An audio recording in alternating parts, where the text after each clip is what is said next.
todos, ¿qué tal? ¿Cómo están? Futuros colegas. Ya. Voy a empezar un poco antes para poder avanzar. Pero yo creo que vamos a hacer parte inicialmente de un poco de historia, ¿sí?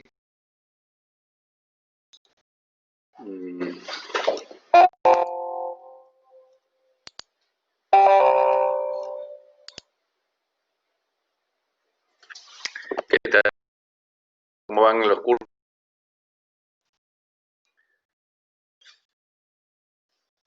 Estamos quedando la evaluación va a ser el sábado a la 1 de la tarde. ¿Ya? Vamos a ver, no hay problemas con la comunicación. Voy a editar esto y vamos a hacer la compartir archivos.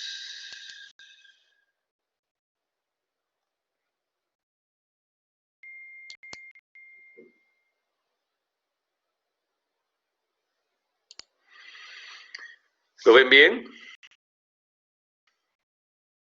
Sí, se ve, doctor. Ya. El objetivo de esta clase es, por un lado, orientarse a qué cosa es el shock hemodinámico, cosas se llaman diversos tipos de shock, hemodinámica, circulación la que más se afecta, y cuáles son, vamos a revisar el hospital, 1.900 camas, UCIs, emergencia, etcétera. Se han creado, ¿no? Aquí es donde hemos aprendido la medicina, la cabeza del paciente, y bueno, ustedes van a hacer pronto, tenemos que ir pronto, y que no segunda ola, y los patronos que nos han enseñado muchas cosas, nuestros profesores indudablemente también, porque mucho depende, el médico debe ser autodidacta, los profesores orientan, los pacientes van a estar ahí cuando vayan a los aprovechen al máximo, ¿no? Vamos a tratar algunos detalles. Los objetivos de esta charla es hablar de algunos aspectos históricos, me parece importante. ¿Cuál es la definición de shock? ¿Qué ocurre en el organismo cuando hay, cuáles son los elementos fisiológicos que establecen o que se establecen en el organismo evidencia de shock? ¿Cuál es la clasificación? Y pongo el uso de noradrenalina en el shock porque es la droga que se usa en cualquier tipo de shock. Noradrenalina es una droga muy normalmente para cualquier tipo de shock, y vamos a decir por qué de su importancia. Este estudio de shock también es un tema muy importante porque nos habla de que, si bien es cierto, los estudios bioquímicos, lactato, una serie de procedimientos, de exámenes de son útiles, sigue siendo el examen clínico, la historia y la evaluación, y evaluar es la clave del éxito. Se estaba implementando desde hace muchos, del 2000, la campaña para la sobrevivencia del... Este último año ha habido, después del 2016, ha habido una serie de controversias que se está tratando de cambiar un poco el enfoque de esta sobrevivencia de la sepsis. Se está cambiando en el sentido de que se daban reglas demasiado, y en la práctica uno veía que respondían a esas reglas, otras no. Se está tratando de hacer una individualización de diferentes tipos. ¿Alguien conoce esta persona?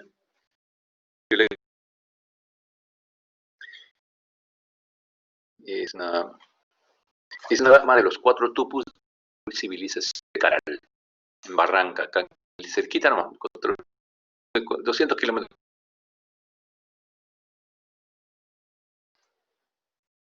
Pues ha sido denominado Patrimonio Cultural de la Humanidad, que tiene una antigüedad de 3.000 a 1.800 años, 3.000, o sea, casi 5.000. Por lo tanto, es un tema que tenemos que ir conociendo. se ha descubierto no hace mucho, en 2018 ya, Ruth Shadi, está muy con relieves de 3.800 años de antigüedad, imagínense ustedes en Bichama, está cerca ahí a Sechín, es una civilización muy cercana al país, también por Casma, un poco más años después, pero que tiene aparentemente los arqueólogos e investigadores, tiene un lugar en la historia de la medicina. Se han encontrado ahí en Sechín, que más o menos tendría 1500 años, una serie y que más o menos estaría en la misma época de la medicina egipcia y pues, construcciones de barro de piedra como centro anatómico, imagínense. Culturas milenarias de Egipto y que Sechín también estuvo muy cerca. Entonces son los dioses de la medicina egipcia, Imhotep y Amun. Esto es lo que han encontrado, ahí en las. Han interpretado que estos son imágenes de los. Acá está una herida abierta de abdomen con el intestino afuera, la columna vertebral, que conocían, por lo tanto, nadie describe o dibuja o pinta, dicen los actores, algo que no. ¿A qué sirve? Entonces, ellos están, este es el aparato digestivo, ven ustedes, esófago, estómago, duodeno, el ángulo de. ¿No? Entonces, acá, estas representaciones anatómicas técnicamente elaboradas, el centro anatómico y de disección, de manera que tenemos ahí muchas cosas para ir, y los artistas daban las piedras de chingas, hacían lo que sabían, lo que hacían eran disecciones, instrumentos quirúrgicos, cuchillas, bisturís y sierra. De acuerdo a esto, ven ustedes, interesante cómo la cultura, de este caso griega y con Galeno, 129 años después de Cristo, recién ellos alrededor de 300 años antes de Cristo hicieron las primeras vivisecciones humanas. Y en Sechín se ha encontrado ya de más o menos unos 4.000 años, hace 4.000 años, 2.000 años antes de Cristo, más o menos. Entonces, es un tema ahí que nos interesa como peruanos cuando cabe todo esto, vamos a ir con una visión totalmente diferente, porque un centro tiene su lugar en la medicina no solamente del Perú, sino mundial. Ya no más, solamente Paracas ya no es preparación, sino estos datos interesantes que yo quería comentarlos con ustedes. Pero en la historia de la medicina, ven ustedes los escritos chinos de 2600 a.C., esto sí es un poco más abajo. Los escritos, por ejemplo, el control del pulso y otros clínicos que usaban tradicional.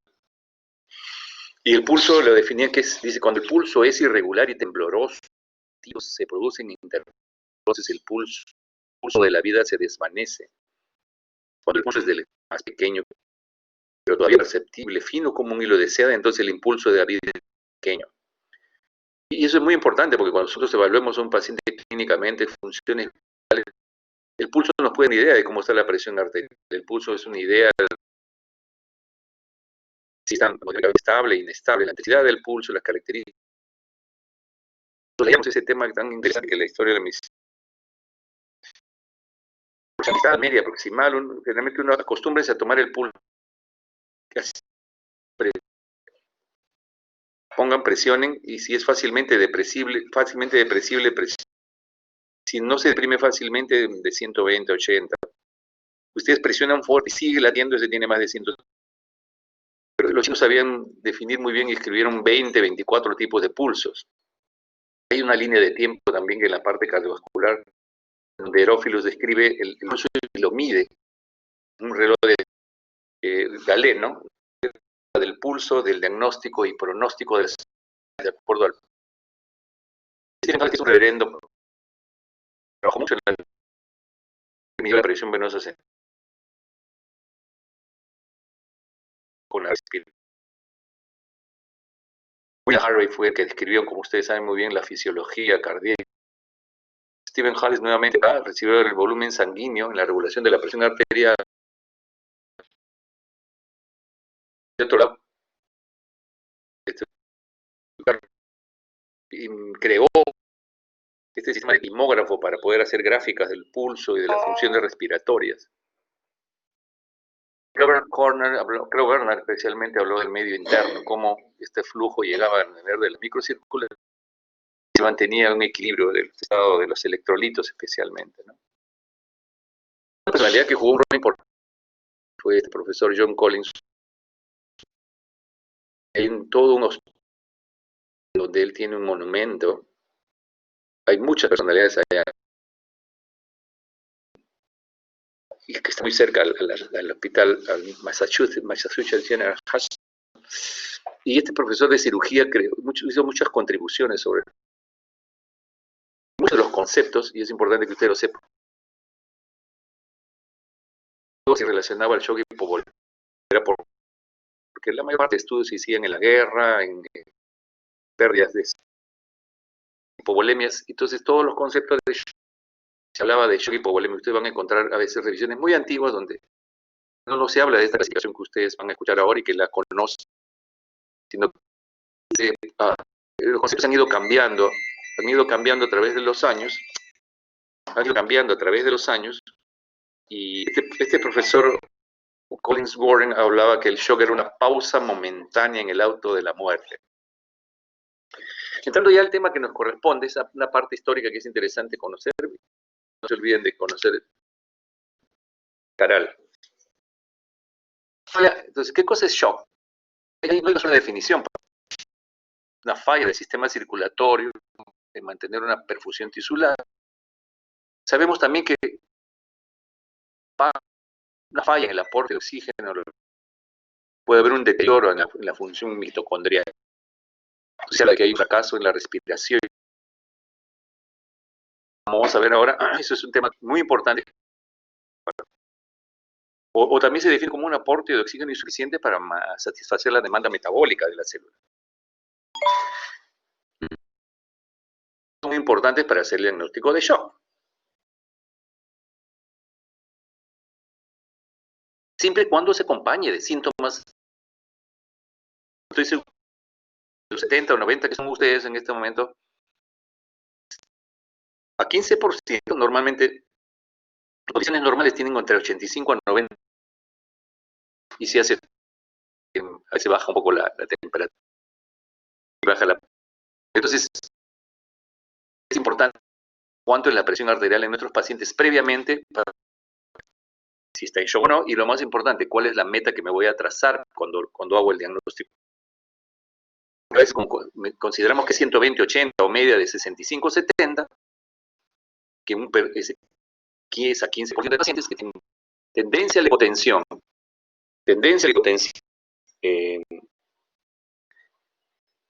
tengan valores de presión arterial media un poco más bajos, y no necesariamente es así.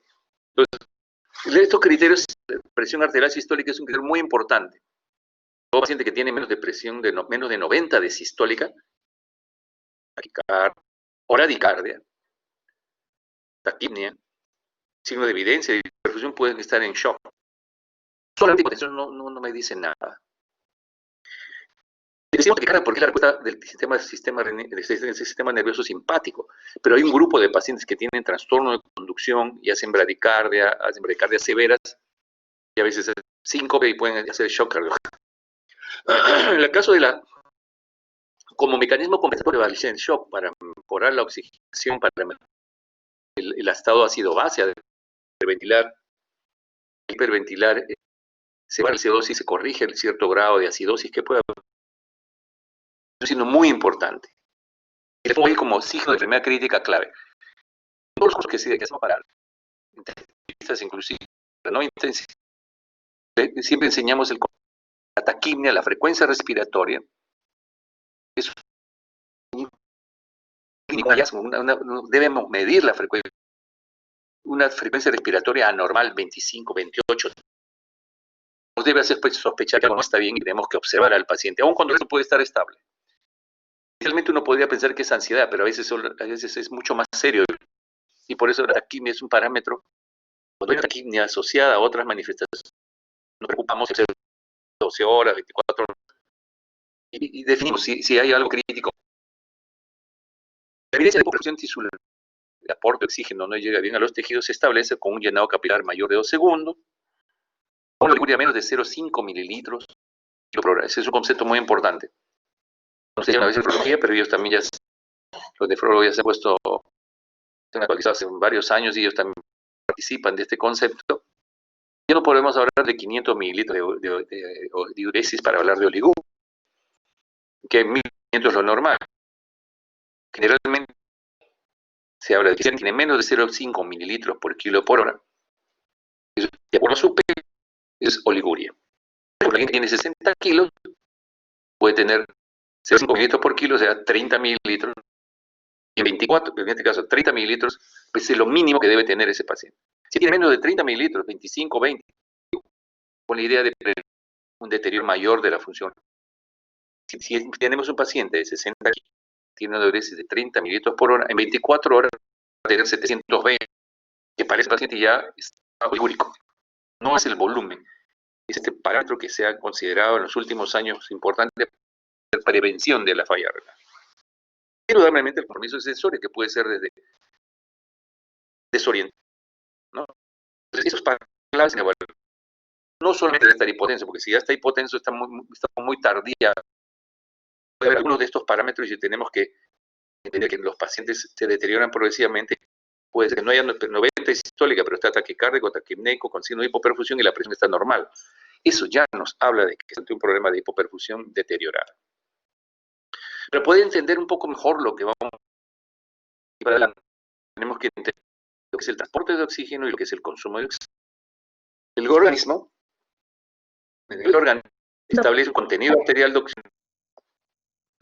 ¿Algún problema? Se le escucha un poco entrecortado. No sé si es problemas con su red, pero se le escucha un poquito entrecortado. A ver. Y eso que está con cable ya. A ver. Yo apago la cámara para no. Sí, doctor, tal vez solamente su audio para poder verlo y escucharlo bien. ¿Escucha mejor ahora? Hola. Sí, doctor, un poquito mejor. Supongo que mientras va conversando se va a ir estabilizando el internet. Porque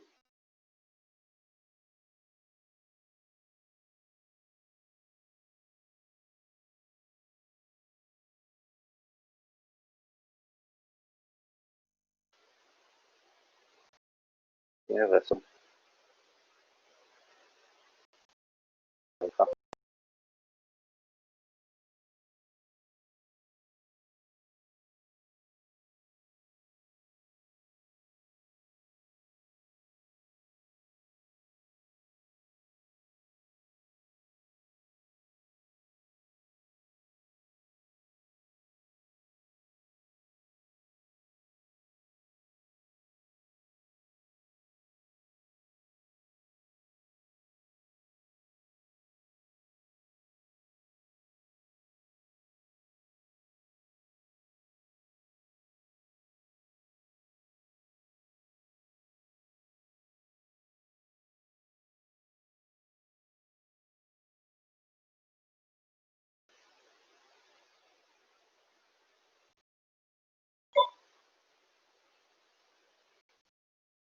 Tienes razón, hay un problema. Tratar de quitar todos los wifi acá.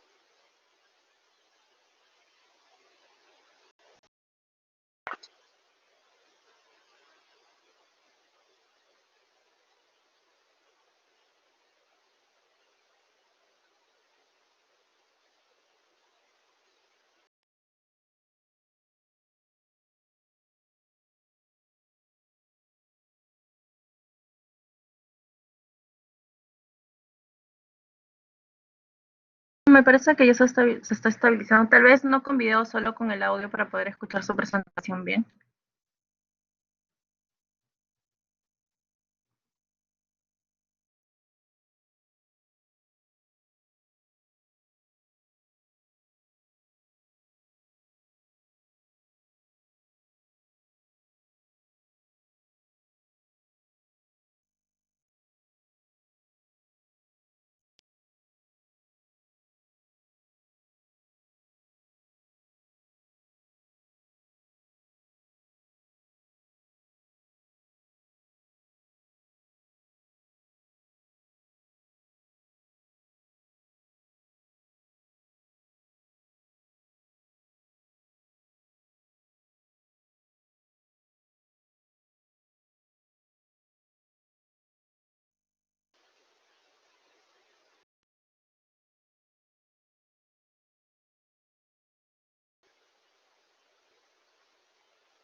mejoró la conexión.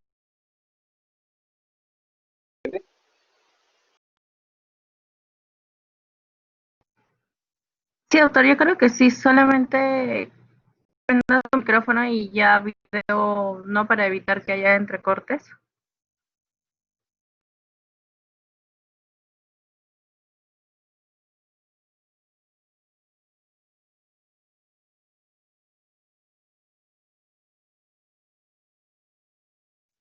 Ahí ya se estabilizó su internet, doctor.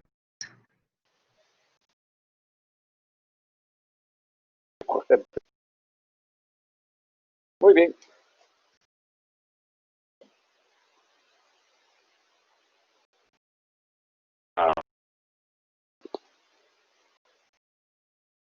¿Me escuchan mejor ahora? Sí, doctor, se escucha perfecto.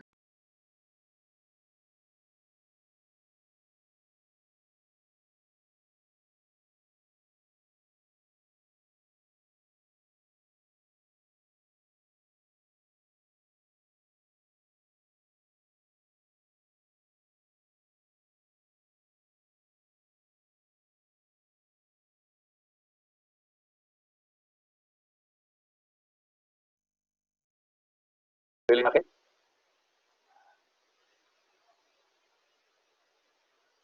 Sí, doctor, sí se ve su pantalla. Hola. Sí, doctor, sí se llega a ver su informa pantalla. si hay...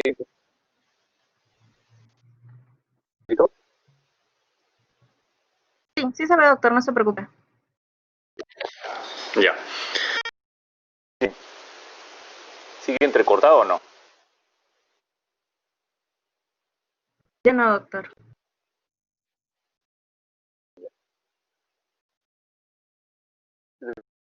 Para poder entender este tema del shock, tenemos que entender qué cosa es el transporte de oxígeno y el consumo de oxígeno. Es un concepto práctico que lo van a entender.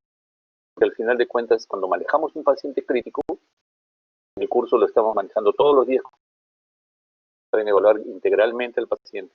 Pero para la parte de manejo, entonces tenemos que saber qué cosa es contenido arterial de oxígeno, qué es gasto cardíaco. El contenido arterial de oxígeno, vamos a ver, el transporte de oxígeno es igual al contenido arterial de oxígeno por el gasto cardíaco. El gasto cardíaco es volumen sistólico, con cada contracción del corazón por la frecuencia. 70 mililitros en cada contracción por 70, 4.905 litros de gasto cardíaco. Y el contenido arterial de oxígeno, hemoglobina, gramos de hemoglobina, por 1.39 mililitros de oxígeno. Cada gramo de hemoglobina, por la saturación. Pero va a depender del contenido arterial de oxígeno de la hemoglobina. De igual manera, el contenido arterial es el gasto extrae el sistema venoso. La sangre llega a nivel pulmonar, se oxigena adecuadamente y esa sangre tiene que ser transportada tisular a nivel celular y miren ustedes 100 milímetros de mercurio, 100% de saturación del hemoxi. Vean ustedes 5 a 8 milímetros de mercurio a nivel mitocondrial. Eso quiere decir que el organismo tiene un sistema de reserva muy importante hacia esa cantidad de oxígeno. Puede ser muy severo, porque necesita 5 a 8 milímetros de mercurio, generan indudablemente va a tener una carga. Y este transporte de oxígeno lo hace el sistema cardiovascular. De 160, de 159 milímetros de mercurio a casi 5 o 8 milímetros de mercurio en la mitocondria. Esa gradiente está a través del aparato cardiovascular. Que aquí el transporte, ven ustedes, la hemoglobina por 1.39 por la saturación. Y acá tenemos que tener claro que todo lo que estamos revisando en el paciente crítico está relacionado a que haya una buena cantidad de hemoglobina para el transporte del oxígeno. El pulmón esté normal para que sature o se oxigene adecuadamente la sangre. El gasto cardíaco sea adecuado para mejorar esa sangre. Y que el consumo de oxígeno, ¿no es cierto? En este caso la saturación, va a ser la hemoglobina por 1.39, por la saturación, en este caso va a ser el contenido venoso de oxígeno, y nosotros vamos a saber que entonces el transporte de oxígeno es de hemoglobina 15 por 1.39 por 95 de saturación, ¿cierto? Por gasto cardíaco 5 litros por día para estas unidades. Transportamos 1000 mililitros de oxígeno por minuto. Esto transporta el glóbulo rojo con sus 13 a 15 gramos de hemoglobina, el pulmón saturando adecuadamente a 95 a 90 a 100, y el corazón con una presión arterial y una frecuencia cardíaca normal. Y en este caso, el consumo de oxígeno va a ser igual a 15 por 1.39, pero por la saturación venosa, que es el 70%, ¿no? Por 5 litros de cardíaco y por 10.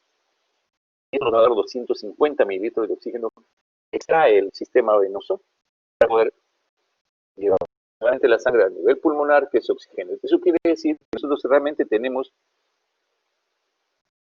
en 4 partes, solamente consumimos un cuarto del transporte de oxígeno y tenemos una reserva de 750 mililitros de oxígeno en el aparato cardiovascular para que pueda llegar oxígeno ahora.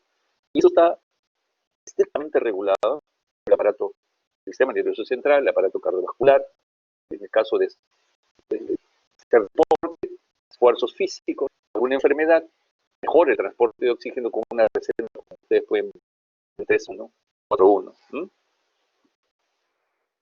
Entonces, el transporte de oxígeno y el gasto cardíaco que se mantiene adecuado, se distribuye el oxígeno, y eso llega a nivel, eso genera una perfusión tisular adecuada, y eso es muy importante a nivel de la microcirculación. O sea, al final lo que nos interesa es cómo llega esos parámetros clínicos que nosotros evaluamos cuando tomamos las funciones vitales de un paciente, cómo está llegando ese oxígeno a los tejidos. Indudablemente, para eso usamos nosotros la presión arterial, que si bien es cierto, el diagnóstico de shock se hace con presión arterial sistólica menor de 90, el objetivo que yo debo tener cuando trato ese shock es una presión arterial media de 65 a 70. Una presión arterial sistólica menor de 90 me dice que algo no está bien, hay síntomas asociados de tensión. La presión arterial diastólica es útil, es muy importante por lo que vamos a conceptualizar durante la clase. El otro punto clave es que nosotros, cuando administramos fluidos a un paciente inicialmente, va a mejorar la precarga, se mejora el gasto cardíaco, mejora el volumen sistólico, ¿no es cierto? Por lo tanto, se produce un buen gasto cardíaco de 5 litros por minuto. Eso también va a depender de que haya una buena frecuencia cardíaca. Además, una vasoconstricción no sea tan importante, que no haya tanta frecuencia vascular, que va a buscar un mayor trabajo vascular.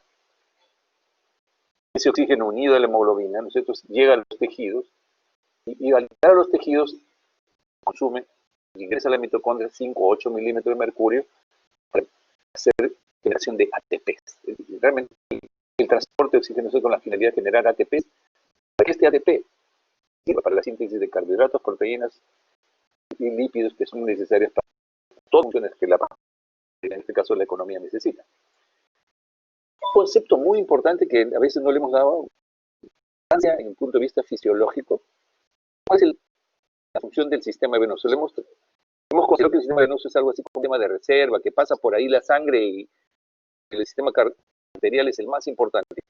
Como voy a demostrar, de acuerdo al doctor Simon Gelman, que hace esta revisión, el sistema venoso es tremendamente importante porque es tiene una capacidad de reserva muy importante para servir de reserva de volumen sanguíneo. Usualmente nosotros del sistema venoso, como vamos a ver ahora, usamos un volumen de ese venoso que es el volumen de estrés. Hay un volumen que está de reserva en el sistema, especialmente a nivel abdominal, fundamentalmente el sistema porta. Ese sistema ahí da un volumen, una velocidad menor, sirve de reserva, y empieza a funcionar cuando estamos en estrés o uno disminuye el volumen de estrés, es el que permanentemente está circulando. Cuando se pierde sangre, este volumen de estrés disminuye y se reemplaza el volumen de estrés. O sea, el sistema venoso sirve, y esto hay que entenderlo por lo siguiente: nosotros tenemos arterias, arteriolas, venas y capilares. Este sistema venoso tiene el 70% de volumen sanguíneo, o sea, que tiene 5 litros de sangre, 3 litros y medio están en el sistema venoso. El arterial tiene 18% y en arteriales terminales 3%, y el resto está en el pulmón. El sistema venoso tiene una compliance, una elasticidad, es 30 veces más complaciente que el sistema arterial, por lo tanto, sirve como reserva, una reserva del sistema de volumen sanguíneo, Y el incremento de la compresión arterial ocurre durante el embarazo, intervenciones radiológicas con nitroglicerina. Uno puede producir vasodilatación y también puede el sistema arterial salir en este caso, eso lo entendemos cuando hay un shock distributivo especialmente, ¿no? El concepto más importante para ustedes es que el sistema venoso es un sistema de reserva de sangre. El otro concepto que el doctor Gilman estableció es cuáles son los cambios inducidos por la catecolaminas en la circulación esplácnica después. Entonces, ellos estudiaron, y se sabe hace muchos años, existe la aorta, es la arteria celíaca, es el sistema aorta del estómago, vaso, páncreas, intestino delgado y el colon, ¿cierto? Y este es desde las extremidades, este se llama el sistema esplácnico, la circulación esplácnica. Tiene receptores alfa y receptores beta. Y estos receptores alfa del sistema porta, los receptores alfa del sistema porta, sirven para poder, cuando existe una gran descarga de la energía, pueden inyectar volumen de sangre venoso y por lo tanto circulatorio. También tiene receptores beta. Pero fundamentalmente el sistema venoso, como pueden ver, tiene receptores alfa, ¿no? Es muy importante porque vean ustedes los receptores alfa y beta. Los betas no son tan importantes en el lecho vascular de la vasculatura esplácnica. Receptores alfa preportales, hay receptores alfa a nivel hepático, y el sistema venoso preportal también, ven ustedes. Ese es un concepto muy importante porque, vean ustedes, la cantidad de volumen sanguíneo que tiene el sistema esplácnico, 1200, puede movilizar los 1200 o 800, entre 800 a 1500. Ese volumen sanguíneo que puede estar en ese sistema venoso puede compensar muchas veces las pérdidas de pérdida de sangre. Esto es para un paciente de 70 kilos con 5 litros de sangre, ¿cierto? Luego, revisemos, vamos a entender por qué es importante este sistema de reserva venoso. Podemos hablar también de agua intersticio. El agua intersticial sirve también de reserva junto con el sistema venoso cuando se pierde agua. Muy bien, el enfoque inicial de un paciente en shock, entonces tenemos que ver cómo está la historia clínica, el examen. Si el paciente tiene sed, necesita agua, como se sabe muy bien. ¿Cómo está la presión arterial? ¿El pulso es normal o está rítmico? ¿Cómo está la frecuencia respiratoria? ¿Cómo está el llenado capilar? El sistema de la perfusión tisular. El sistema de la perfusión tisular establece, con algunos métodos que inicialmente no era simplemente presionando la uñita. De acuerdo al estudio Andromeda Shock, se considera que debería ser más uniforme esa evaluación. Y les voy a enseñar, ojalá que lo podamos ver, un video de cómo se debería hacer la evaluación de la perfusión tisular. ¿Pueden ver este video? ¿Pueden ver este video? Sí se ve, doctor. Sí, Ustedes se toman una lámina portaobjeto y se presiona el dedo por 10 segundos. Así, contado con cronómetro. De tal manera que esto es, si se llena en menos de 2 segundos, indudablemente, ¿ven? Se presiona con una lámina portaobjeto, se deja con algo de palidez, por 10 segundos,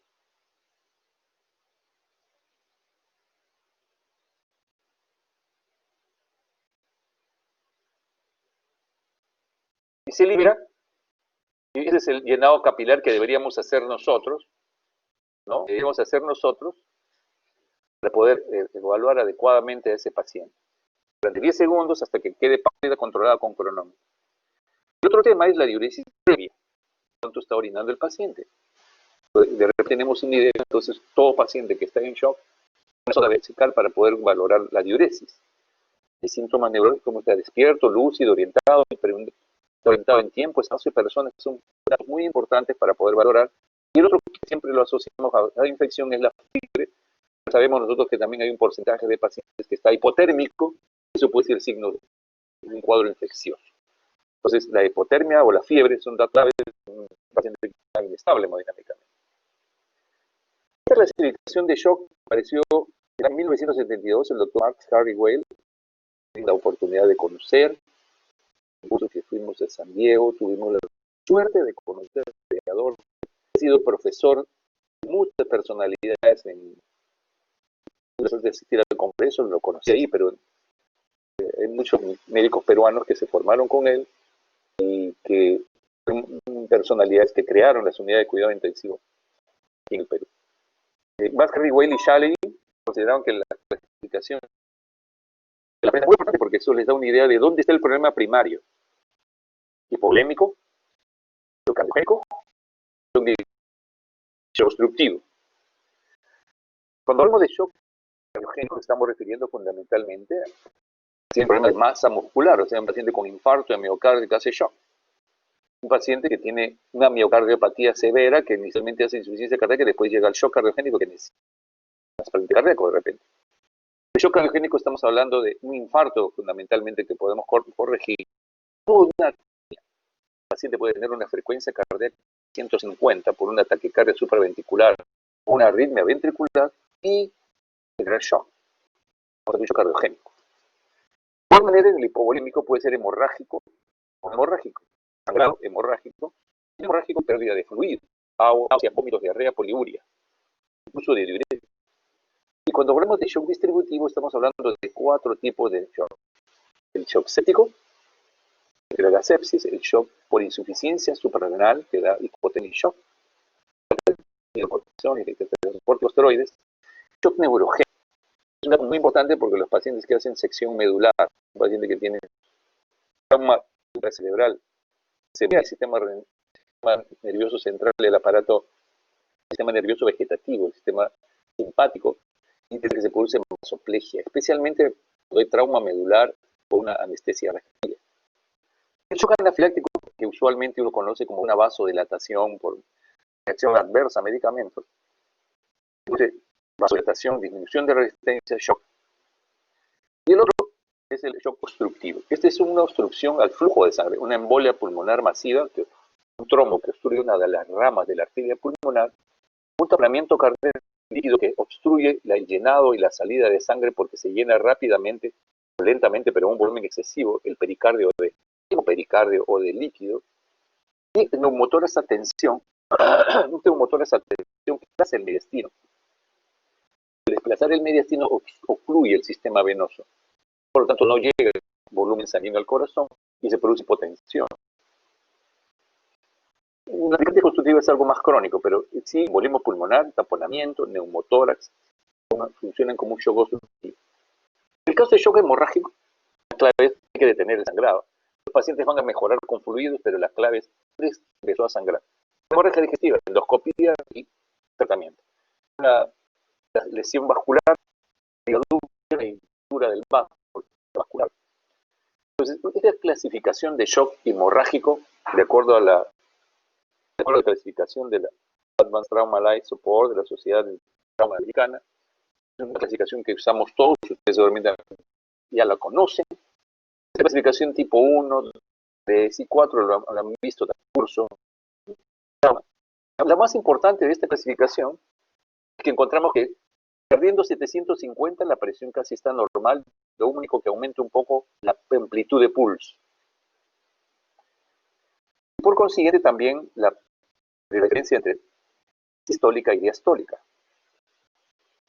Cuando hay una pérdida de hasta 1500, vemos que la presión sigue normal, hay una ligera taquicardia, pero también la diastólica se incrementa mucho, hay aumento de la frecuencia respiratoria, hay ansiedad moderada y todo esto puede ser mejorado con fluido. Pero lo que quisiera que entiendan, mire, se pierde 1500 de volumen sanguíneo de los 5 litros, casi no hay manifestaciones sistémicas. Entonces eso es que explica, porque nosotros tenemos un sistema explácnico de 1200 a 1500 de volumen sanguíneo, que puede rápidamente producir una constricción del sistema venoso, inyectar a ese sistema de venoso, el sistema de estrés, rápidamente el sistema se llena de sangre, nuevamente el aparato cardíaco se estabiliza la presión arterial. Y por eso es que hay hipotensión ortostática en ese nivel, no necesariamente está en shock el paciente. Es importante que ya cuando se pierde más de 1500 a 2000, ahí sí la presión está disminuida, ¿cierto? Indudablemente cuando es más de 2000 ya eso diagnostica muy fácilmente diagnosticable, pero el asunto es detectarlo acá. Hacerle medición de presión echado, sentado, para ver si hay hipotensión ortostática, porque está perdiendo. precisamente cuando hay pérdida de sangre oculta, como una hemorragia digestiva, un trauma con hematoma peritoneal, etc., ¿no? Una ruptura hepática en un embarazo, una preeclámptica, esa hipotensión, inestabiliza un poco, se estabiliza y es dudoso, entonces hay que buscar la causa de esa hipotensión hepática, ¿no? Entonces es muy importante que sepan por qué este cuadro nos dice que habiendo 1500 de sangre, la presión arterial se mantiene normal y es por la reserva que hay en el sistema esplácnico del sistema venoso. Un dato muy importante es este trauma A, B, C. Ustedes ya son traumas en esto, si hay signos de shock o no, puede ser pérdidas en externas, en hueso. Lo que trata de decirles esta diapositiva es en la última parte. Yo, además de la evaluación clínica de los parámetros que hemos conversado de llenado capilar, podría calcular el índice de shock sistólico, que es la frecuencia cardíaca sobre la presión arterial sistólica. La frecuencia cardíaca entre la presión arterial sistólica me sale entre 0,5 a 0,7 está normal. Probablemente está compensándose solo o necesita poca intervención. Pero si esa relación frecuencia cardíaca en arterial sistólica es mayor de 1,1, implica que requiere transfusión sanguínea. Y si tiene una relación más de 1,26, eso probablemente necesite transfusión masiva. Por consiguiente, si le llega a alguien que está sangrando, es un indicador que les puede dar una idea de que necesita ser transportado a un centro donde hay mayores recursos. Si llega con un paciente que está sangrando y tiene tiene 0,07, se quedan tranquilos. Pero si necesita 1,1 y no tiene banco de sangre, debe trasladarlo. Y si tiene 1,46, ponerle 2 buenas vías con cloruro de sodio y transportarlo a un sitio para que sea potente operado o controlado con mayor cantidad de componentes sanguíneos. Acá hablo también del índice sistólico modificado. Ya no hablo de frecuencia cardíaca, sino de la frecuencia cardíaca sobre la presión arterial media. Acá el punto de corte es 1,46 igual. O sea, a ese paciente que sangra le ponemos paquete globular, plasma, plaquetas. Y la tendencia en los últimos años, si alguien presenta sangrado moderado a severo que necesita sangre, es pasarle paquetes, plasma, especialmente si es un sangrado masivo, plaquetas. No olvidar el crío precipitado porque en pacientes con sangrado masivo se diluye. Porque uno tiene la tentación de darle cloruro de sodio, más sangre. El paquete globular mejora el glóbulo rojo. Le damos plasma, mejoran los factores de coagulación, mejoran las plaquetas, pero el crío precipitado no le damos. El crío precipitado le damos hidrógeno. La tendencia es a usar paquete plasma, crío, paquete plasma, plaquetas, con crío también. Pues muy bien. En los diversos tipos de shock que acabamos de ver, si ustedes se dan cuenta del punto de vista clínico, el hipovolémico, el cardiogénico y el obstructivo, casi todos son hipovolémicos porque le falta intravascular, hay un contenido arterial de oxígeno adecuado, cardiogénico porque hay una falla de bomba, el gasto está bajo, y obstructivo porque el gasto está bajo. Los pacientes tienen tendencia a que el sistema simpático se active, se da una gran descarga adrenérgica, el paciente pone pálido, taquicárdico, sudoroso, y la resistencia vascular sistémica está aumentada. Y por lo tanto la saturación de oxígeno es menor, pero acá lo que me interesa es que ustedes vean el gasto cardíaco, un shock con gasto bajo, el paciente pálido, sudoroso, con llenado capilar lento, frío. Entonces, cuando estamos en esa situación, probablemente estamos ante este tipo de shock con gasto bajo. Cuando hablamos de shock distributivo, es como el gasto cardíaco, en el caso del gasto cardíaco fundamentalmente está alto, y en fase tardía puede disminuir porque hay deterioro de la función cardíaca. En general, el shock distributivo tipo séptico, especialmente, el gasto cardíaco está elevado. La resistencia vascular está disminuida, porque hay una vasodilatación. De manera que cuando nosotros manejamos un paciente con shock séptico, vasodilatado, tenemos un paciente caliente, hipotenso, ¿cierto? Rubicundo inclusive por la fiebre, pero está chocado. Eso se llama gasto alto. Shock con gasto alto, pulso saltón, hipotenso, fiebre, náuseas, vómito, un cuadro de foco infeccioso. Bien. Aquí, en fase temprana, por lo tanto, si le damos fluidos, indudablemente, acá el gasto está alto, la presión está baja, la presión venosa central es variable, la saturación de oxígeno está disminuida o aumentada, dependiendo del estadio en que lo tomemos al paciente. Cuando manejamos cualquier tipo de shock, y eso es muy importante, si bien es cierto clasificamos en hipovolémico cardiogénico, distributivo y obstructivo, cualquiera de esos tipos de shock tendrá un componente hipovolémico al inicio. De acuerdo a las guías del doctor Ravenseps, que conversaba con ustedes, decían, esto ya no se aplica ahora, debemos administrar en 500 a 1000 mililitros de cristalloide en 30 minutos, si no mejora continuar administrando fluidos. Si no tengo cloruro de sodio, le puedo dar coloides, gelatinas. En ese momento se estaba muy de moda otros coloides, albúmina, pero usualmente el cristalloide es el más importante. Y debo repetir basado en la respuesta y tolerancia. Es típicamente mayor que el egreso debido a la venodilatación, de fuga de capilar, el paciente se hincha. La mayoría de pacientes requieren resucitación con fluido agresiva durante las primeras 24 horas. Este comportamiento y esta recomendación ha sido muy criticada porque la población se está envejeciendo. Noto de todos los pacientes con cuadro séptico, por ejemplo, solamente responden el 50%. Pero si él está sangrando, le podemos tener que ver sangre, fluoruro, pero siempre controlando la respuesta. Estamos hablando de un paciente el cual está en shock, y tenemos que definir qué tipo de shock es. Y los fluidos generan muchas complicaciones, sino que a todos los pacientes, independientemente de la edad, le damos 30 minutos, no especialmente, y si no evaluamos la respuesta, va a ser un problema complicado. ¿Qué cristaloides usamos? El cloruro de sodio, los coloides de pesar, la albúmina, las gelatinas. De cada litro de cloruro de sodio, como ustedes saben, solamente queda en el intravascular 250 mililitros. De los coloides, de cada litro, queda 500 mililitros. El paquete globular, si yo le doy un litro, va a dar para quedarse en el intravascular 1000. Usualmente no usamos la sangre como componente de reposición, aunque en las guerras, los ejércitos, tienen plasma liofilizado, le dan plasma, paquete globular, la sangre total, indudablemente. Pero se trata de fragmentar generalmente. Vamos a seguir avanzando. Y las complicaciones de la fluidoterapia más frecuentes son el edema pulmonar. Uno tiene que dar fluidoterapia, pero ver la respuesta, cómo están los pulmoncitos, cómo está la taquicardia. Está mejor la taquicardia, la presión está mejorando, la perfusión tisular está mejor.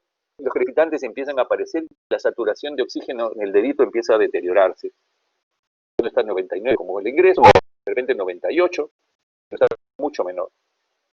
Otra que puede haber insuficiencia renal, especialmente por la hipouremia. Y puede ver si este es un paciente con trauma abdominal en que le estoy pasando líquidos, estoy de cloruro de sodio, le genero hipoalbuminemia, puede haber edema intestinales, y eso genera un síndrome de hipertensión abdominal, que crea isquemia, una hipertensión abdominal por más de 25 a 30 milímetros de mercurio puede generar hipoperfusión renal, isquemia intestinal. Y las gelatinas en un porcentaje, no vemos mucho en nuestro país, pero puede generar anafilaxia, ¿no? El edema pulmonar es la complicación más frecuente de esta fluidoterapia en el paciente en shock. Y este doctor Manu Malrain es que hay que eliminar las complicaciones de la fluidoterapia porque puede ir a perpetuarse el problema hemodinámico, genera una insuficiencia respiratoria, el síndrome compartimental abdominal, insuficiencia renal. Insuficiencia renal. Entonces, cuando hablamos de shock hemorrágico, ya tenemos claro, índice sistólico modificado, grado capilar, pulso, oliguria, estado de conciencia, presión arterial, frecuencia de pulso, frecuencia respiratoria. El shock obstructivo, que ya lo conocemos, se refiere fundamentalmente a la embolia de neumotoras a tensión, el taponamiento pericárdico, que produce una resistencia al llenado y al vaciamiento, por lo tanto la resistencia aumentada, y se produce un estado de shock con bajo gasto cardíaco y por lo tanto hipotensión e hipoperfusión.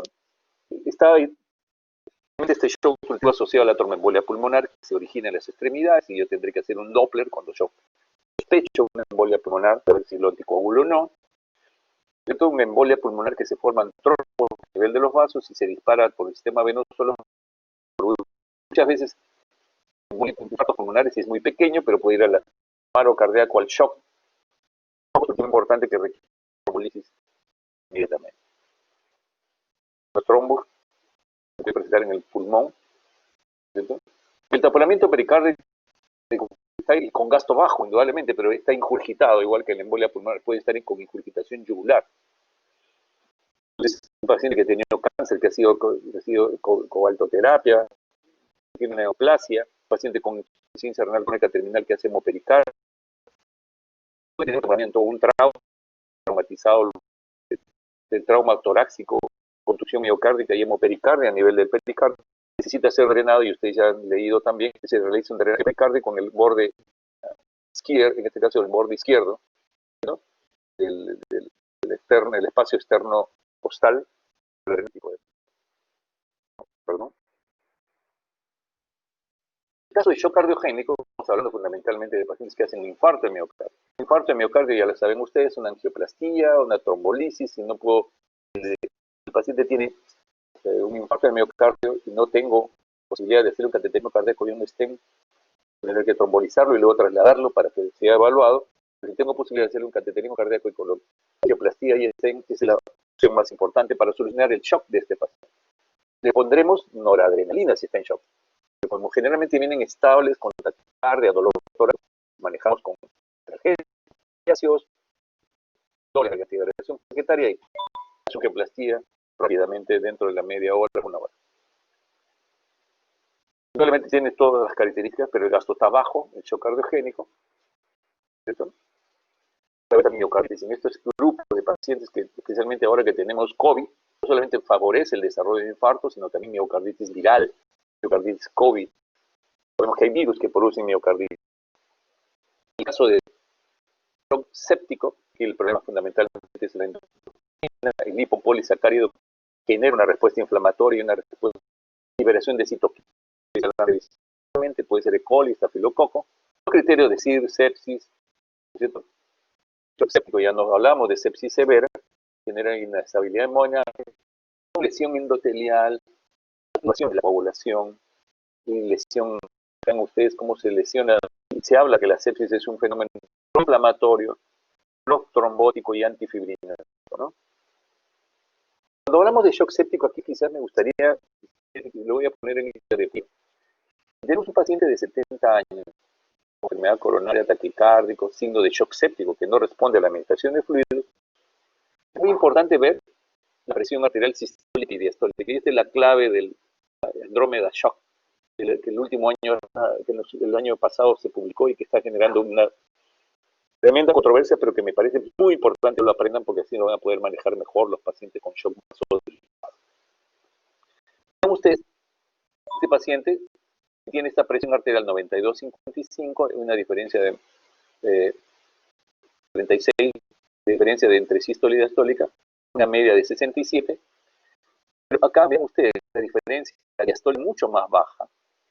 Por consiguiente, la presión arterial media podrá ser 67, pero esta diastólica baja es muy importante para los pacientes, especialmente los pacientes coronarios, los pacientes ancianos, en general aquellos pacientes que tienen un cuadro crítico importante. Aquí, realmente acá hay una restricción, el sistema simpático está trabajando, tiene una buena media, y por consiguiente, con 65 a 70 de media es suficiente. Pero ven ustedes, probablemente este paciente está muy taquicárdico, está con una media de 67, pero vean la diastólica. Este implica que tenemos que mejorar esa diastólica. Porque si hay esa diastólica, con 45 de diastólica no se perfunden bien las coronarias en general, ni en normales, como vamos a ver ahora, ni en pacientes. Probablemente la norepinefrina sí sea un tratamiento séptico, un tratamiento electivo para este cuando la diastólica está menor de los valores normales y la diferencia entre sístole y diastólica sea más de 40. El otro punto importante, nuevamente los diferentes tipos de shock, le decía a usted, hipovolemia no hay duda, le tenemos que dar líquidos. El paciente cardiogénico que llega con 1, 2 o 4 o 6 horas, dependiendo de la hora que empezó el dolor, duración, taquinémico, puede tener un componente hipovolémico e hipotensión inicial. Entonces le administraremos un litro de cloruro, un medio litro de Bacel y veremos si hay respuesta. Si hay respuesta, tenía un componente hipovolémico. Si no hay respuesta, tendremos que ponerle vasopresores si está hipotencia. El shock constructivo igual, taquicárdico, sudoroso, es un shock a gasto bajo. Probablemente también daremos fluidos inicialmente para que podamos hacer el diagnóstico. Le pasaremos un litro, mientras eso lleva a la tomografía para la tomografía de viral multicorte de la tromboembolia. O si no, si decidimos que Con la eco se ve que hay taponamiento pericárdico, inmediatamente el drenaje del pericardio, el taponamiento del neumotórax. Y en el shock distributivo, indudablemente es importante la administración en el shock séptico, en el shock anafiláctico, en el shock neurogénico, pero siempre con moderación, como vamos a ver ahora. En el caso del shock vasodilatado, y bueno, en el caso del shock anafiláctico, quizás acá el más importante, el tratamiento se va a hacer con adrenalina. Pones una buena vía, su adrenalina, un poco de oxígeno, y probablemente se va a estabilizar rápidamente ese shock anafiláctico si es con la historia de administración de antibióticos y de hipotensión, rubicundo, pálido y no se encuentra pulso. Entonces, la anafilaxis se trata con adrenalina. En el caso del shock por insuficiencia suprarrenal tenemos que dar corticoides. En el caso del shock neurogénico probablemente vasopresores, al igual que un shock séptico. Es importante saber que este shock vasodilatado se presenta muchas veces. Si yo no corrijo rápidamente un shock hipovolémico, si yo no corrijo rápidamente un shock asociado a un infarto, si yo no corrijo una embolia pulmonar, si yo no corrijo un shock, yo no corrijo rápidamente un shock séptico, esto deteriora la función microcirculatoria y se torna de lo que era shock vasodilatado, en este caso con gasto bajo, frecuencia alta, cardiogénico, constitutivo, puede generar un fenómeno de vasodilatación, condición del tono vascular, se torna ya en un shock hiperdinámico, depresión miocardio, la lesión del capilar, fuga del capilar y más edemas, alteración de la microcirculación y compromiso ya de la extracción de oxígeno, que es lo que vamos a ver ahora. Entonces, la frecuencia del gasto cardíaco está aumentado, la frecuencia también. Por consiguiente, nos enfrentamos a una condición mucho más severa. Definitivamente, el sistema renina-angiotensina-aldosterona, el sistema nervioso central, la quinina-vasopresina juega un rol en estabilizar la arterial. El objetivo está en 65 milímetros de mercurio, como una norma en la mayor parte de pacientes con shock. En general, con shock séptico también. Y cuando hablamos de en el shock séptico que está vasodilatado, o algo tardío de los otros tipos de shock donde uno ve que se vasodilatan severamente, uno podrá hacer el cálculo del índice de shock diastólico. Es la frecuencia de pulso sobre la presión diastólica. Si la división entre la frecuencia de pulso y la presión diastólica y el punto de corte es 2, probablemente estamos ante un shock vasodilatado que necesita noradrenalina. Algo que tienen los valores de presión arterial diastólica como un predictor de sobrevida. Una diastólica muy baja genera más mortalidad. Definitivamente una presión diastólica sola no nos va a ser útil, pero vean ustedes, es un trabajo interesantísimo en donde se ve pacientes de alto riesgo con enfermedad cardiovascular que tienen una presión diastólica y presión de pulso, se diferencia entre sístole y diástole. Vean ustedes, se hace un análisis de 31.546 pacientes.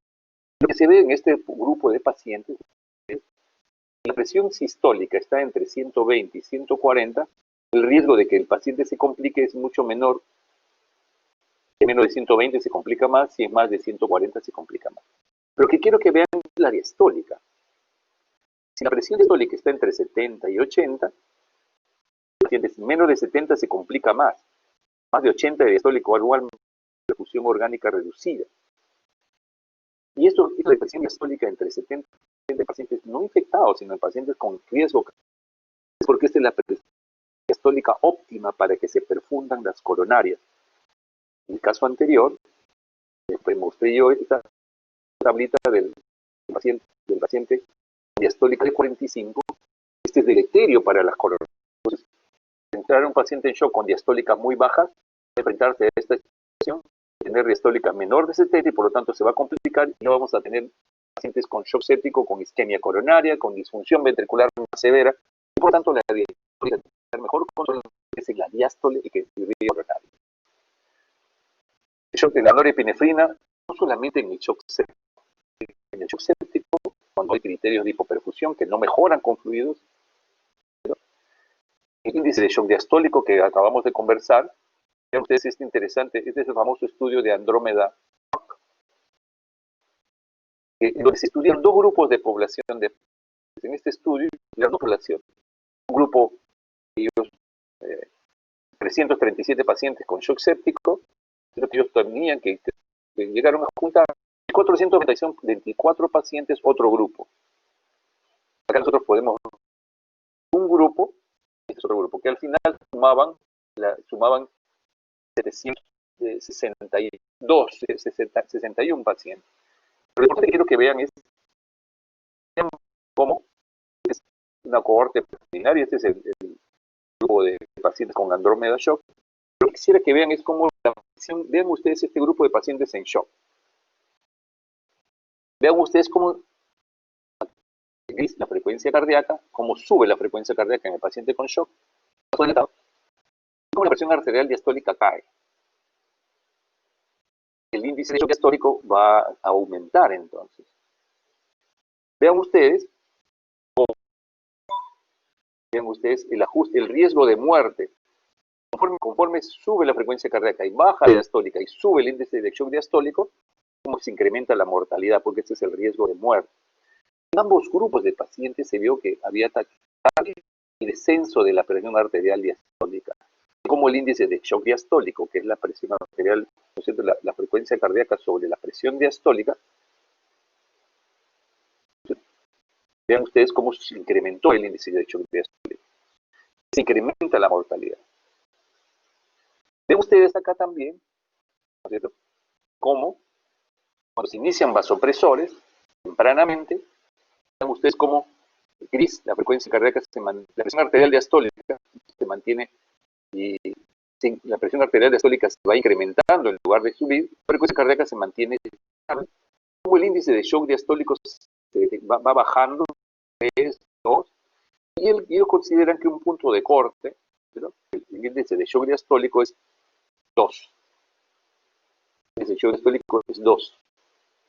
Vean ustedes por qué, porque a partir de ahí se puede incrementar la mortalidad. De igual manera en los dos grupos. Entonces, en resumen, acá para ver esto, vean ustedes cómo el índice de shock diastólico en no sobrevivientes está por encima de 2. El índice de shock diastólico está por encima de 2. Los sobrevivientes de esta línea oscura. Como aquellos que sobreviven están por debajo de 2. Menos de 2, mejor. Índice de shock diastólico más de 2. Por lo tanto, tendremos que mejorar la diastólica en los pacientes con shock con vaso dilatado. Es un shock séptico, fundamentalmente, pero que los pacientes con otros tipos de shock pueden llegar si es que no lo manejamos tempranamente. Aquí, entonces, nuevamente, en los dos grupos se ve el mismo efecto. Menos de 2 sobreviven, más de 2 no sobreviven. En conclusión, tenemos que tratar de llevar a pacientes a una diastólica mucho mayor para que ese índice de shock diastólico sea menor de 2. 2 o más. Este es un concepto desde 1904 que Sir William Osler en Inglaterra, que fue a trabajar al final a Massachusetts. Salvo en casos excepcionales, parece que el paciente muere por la respuesta de su cuerpo a la infección, más que por la infección, y eso es muy importante.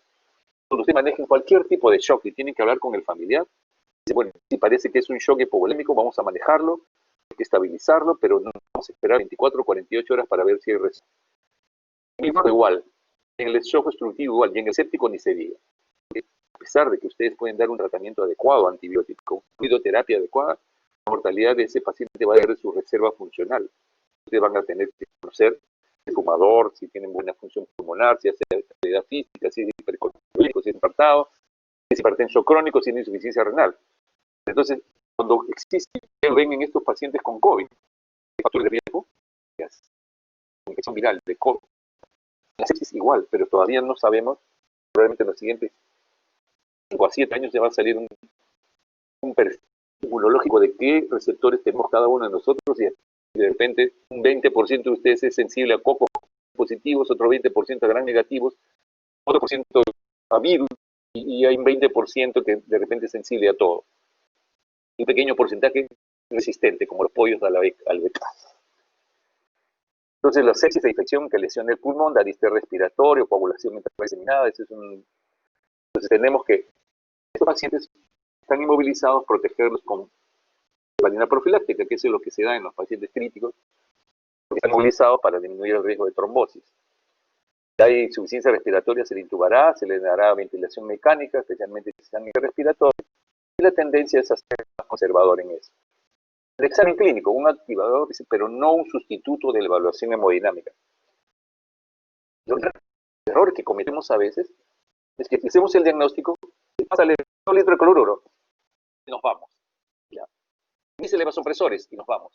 Y la idea es que ustedes tienen que hacer un seguimiento de esos pacientes. De esta manera, porque tenemos que evaluar si está respondiendo a hipovolemia, cómo está su capacidad contráctil de ese corazón, cómo está, si hay falla del ventrículo derecho, o si está comportándose más como distributivo o si hay un taponamiento ya. Entonces, una evaluación ecocardiográfica en los últimos años es muy importante, especialmente el complicado. Se detecta un shock séptico temprano por una infección urinaria, le dan fluidos, le dan antibióticos, estabilizan inicialmente con vasopresores, va bien. Siempre esperando las 24 o 48 horas, informando a los familiares, va bien, 80%. Hay un 20% que va a depender de esa respuesta que nos habla si en orden inflamatoria, que puede producir hipotensión, taquicardia, decrépitos, enfermedades frías, etc. Entonces, cuando nosotros tenemos un tiempo de llenado capilar más de 2 segundos, más de 5 segundos, una presión diastólica menor de 40 con lactato alto, índice precoz de noradrenalina es un dato muy importante, especialmente si la diastólica es mayor, índice diastólico, índice de shock diastólico es mayor de. ¿Okay?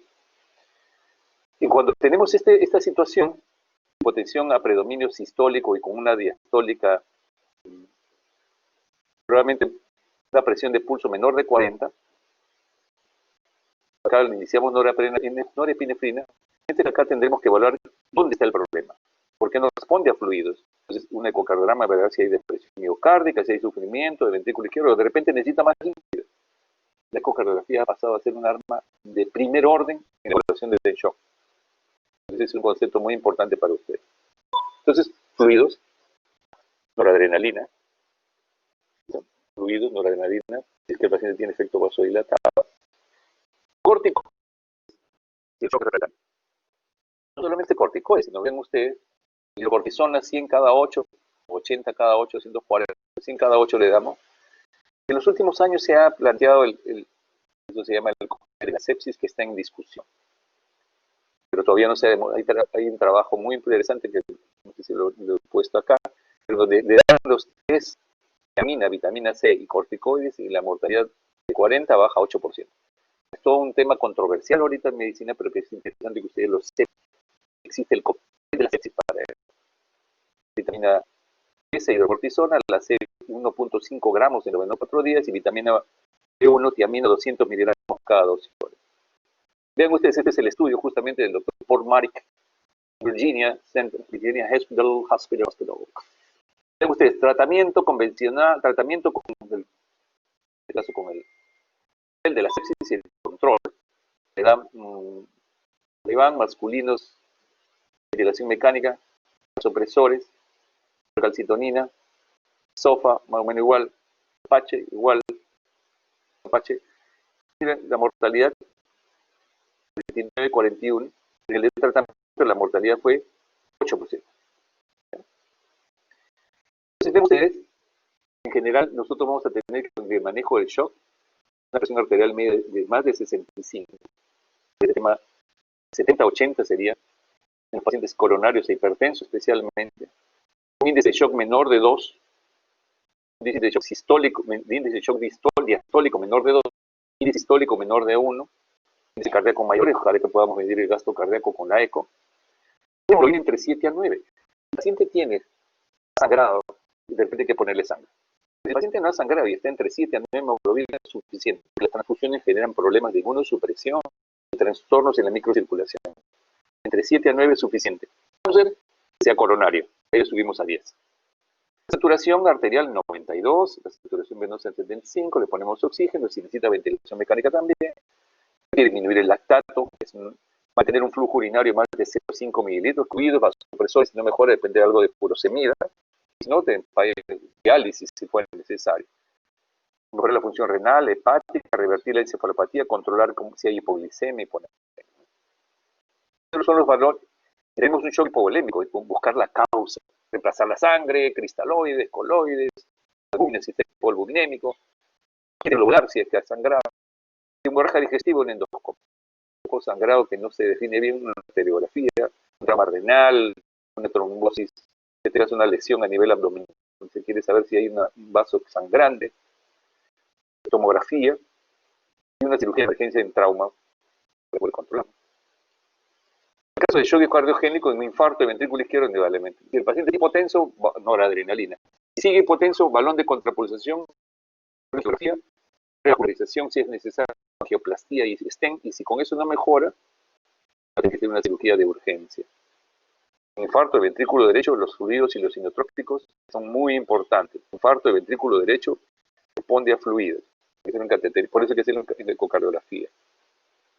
En el caso del shock obstructivo del taponamiento, la pericardiocentesis, la embolia pulmonar, scan, un protocolo de TEP para una tomografía helicoidal multicorte para ver si hay una trombosis, y la terapia trombolítica, una embolia pulmonar que tiene shock, trombolisis. Algunos que no responden, neurolectomía quirúrgica, pero actualmente estamos usando ECMO. El shock distributivo, si es anafilaxia, adrenalina. Si es neuroquirúrgico, corticoides, estabilizar la columna. Si es en caso neurogénico.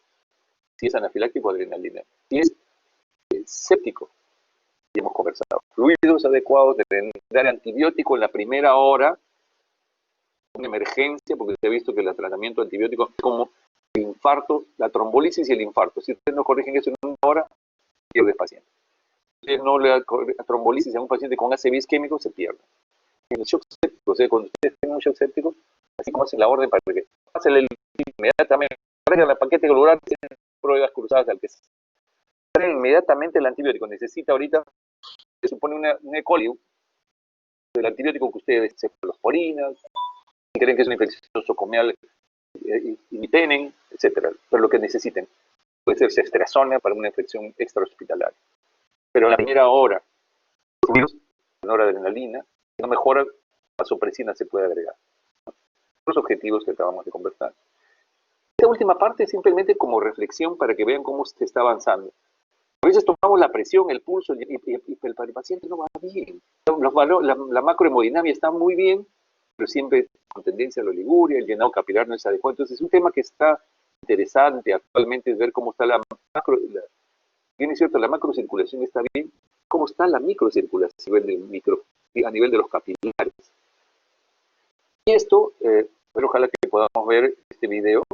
En los últimos años, hace más o menos unos 8 años ya, la microcirculación se está estudiando, y es el doctor Canilse, un creador de Amsterdam extraordinario, describió que la microcirculación en un shock puede tener estas características.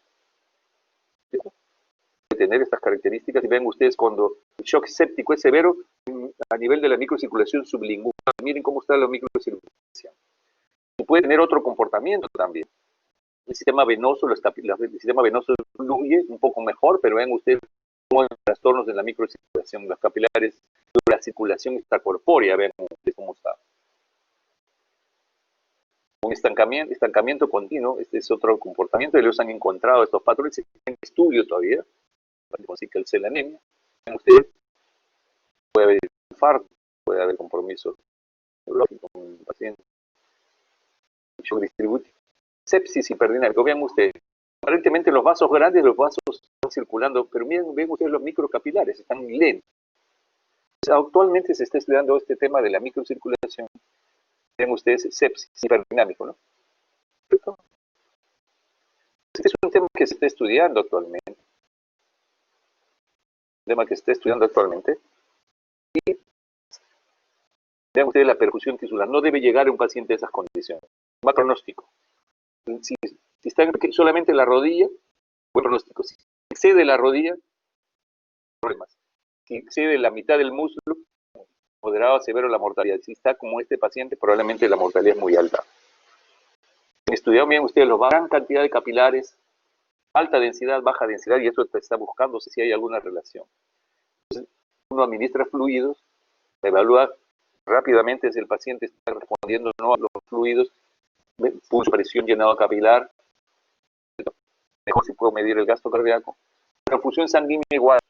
Si tiene hemoglobina no le transfundo, pero si es coronario le pongo un par de pastillas hasta 10. Vasopresores si es que encuentro el paciente no responde a fluidos, cualquier tipo de shock, el infarto, el obstructivo, el caso del shock obstructivo, cardiogénico, hipovolémico, si no responde a fluidos, y hay mucho retardo en el manejo, puedo iniciar vasopresores. Y peor si el paciente llega a emergencia con signos de taquicardia, muerte inminente, adrenalina, y si es hipovolémico, yo le corregiré después.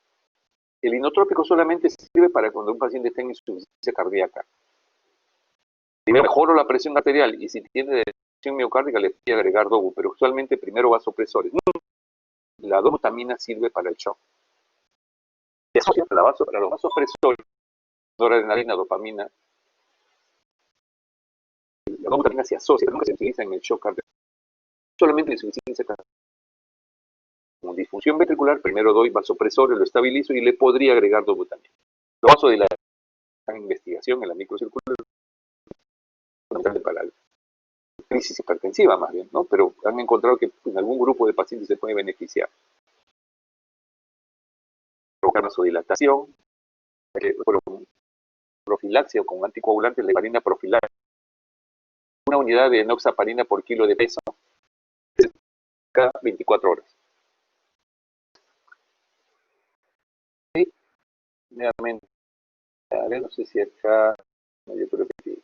Entonces, los últimos años, la estudio de la microcirculación juega un rol en el desarrollo y curso del shock circulatorio. El monitoreo de la microcirculación puede ser fácilmente realizado a la cabecera del paciente, pero necesita imágenes. Este monitoreo puede necesitar intervenciones. Eso todavía es un tema de investigación. Justamente este fin de semana va a haber un curso muy interesante de microcirculación. El doctor Canice, que todo vaya. El agua es un elemento clave de todos los tipos de shock. Tenemos que analizar, pero también monitorear cada 100 a 200 mililitros cada 10 minutos. 100 mililitros de cloruro de sodio cada 10 minutos. Pero de paso 100, cómo va la presión, cómo va el pulso, cómo va el llenado capilar, hay crepitantes, cómo va la saturación en el oxímetro de pulso. Es la mejor forma de hacer fluidoterapia. Es la fluidoterapia racional. No es cuestión de, pásale 500. ¿Ya mejoró? No. Y evaluar clínicamente porque eso va a mejorar el pronóstico de nuestros pacientes. ¿Ok? El agua es clave de fluidoterapia, pero hay que saber una fluidoterapia racional porque también tiene sus efectos deleterios, porque al generar más edema, hay más distanciamiento entre el capilar y la célula y por lo tanto se produce una disoxia y no llega el oxígeno líquido. Eso se está estudiando actualmente y esperemos que nos permitan conocer mejor estas estrategias con una serie de tecnologías que se están desarrollando y ya les daremos en conocimiento en el siguiente curso. Lavarse las manos cuando está atendiendo bien a los pacientes, no solamente por el COVID, sino para disminuir los riesgos de infección nosocomial. Y eso es todo lo que yo quería conversar con ustedes. Y ha sido útil. No sé si habrá alguna pregunta. Lo dejamos ahí porque creo que es suficiente. Les he dado algunos datos que me parece que son un avance. Porque considero que son gente inteligente ustedes. La Ricardo Pana necesita estar al día. Entonces, si hay alguna pregunta. ¿Me han escuchado bien? ¿Me han escuchado bien? ¿Ha habido problemas en la comunicación?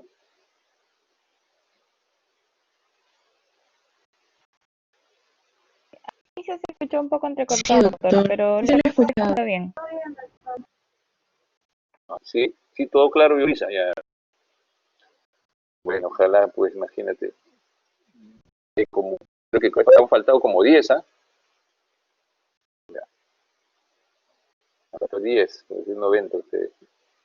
Menegildo Alvarado estuvo con nosotros un rato. Ya. Muy Hay bien. un grupo ¿Alguna pregunta? que tiene clase. ¿Me escuchas? ¿Una pregunta? Hay un alumno Sí, te escucho. ¿Qué que tiene? tiene clase a las 4:20 y ellos son los que seguramente se han. Ya, está bien. Hoy día tengo 87 personas que han estado ¿Sí? presentes. ¿Cuántos? ¿Cuántos 87. han estado presentes? Bien, bueno. Está bien. No hay problema. ¿Alguna pregunta antes de todo? No hay ninguna duda. Bueno, espero que les haya quedado claro. La clave acá está en hacer una buena historia. Si te hipotenso, valores de hipotensión con nosotros clínicos, llenado capilar, diuresis, ¿no es cierto? Oximetría de pulso, ver cómo está la función reúne la creatinina en unos gases arteriales. Y si tiene esto, habrá que poner una sonda de carro para tomar un electrocardiograma. Hacer con shock, no debe faltar un electrocardiograma.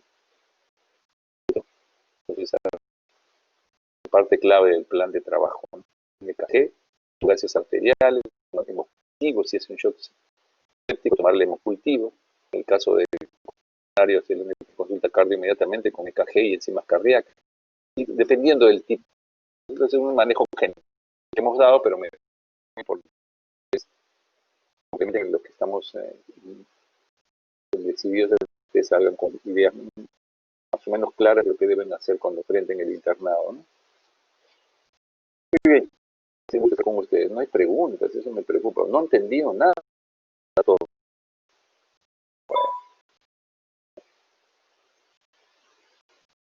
Bueno, cuando terminemos todo esto, voy a ir a visitar Caral. Me ha apasionado ese tema de acá. Cuando tenemos que fijar toda esa pandemia. ¿Se haga una pregunta? No. Los jóvenes, Alfredo Rubén, Alessandro, desde Maidamas, ¿no? Darwin, David Francisco, Edgardo, Eduardo, Johnny, Alexis, Julio Alonso, Juan Esteban, Kenneth, hay más damas indudablemente, Mario, Nicolás, Papá Noel, Pero Paolo, Sergio Luis, Stefano,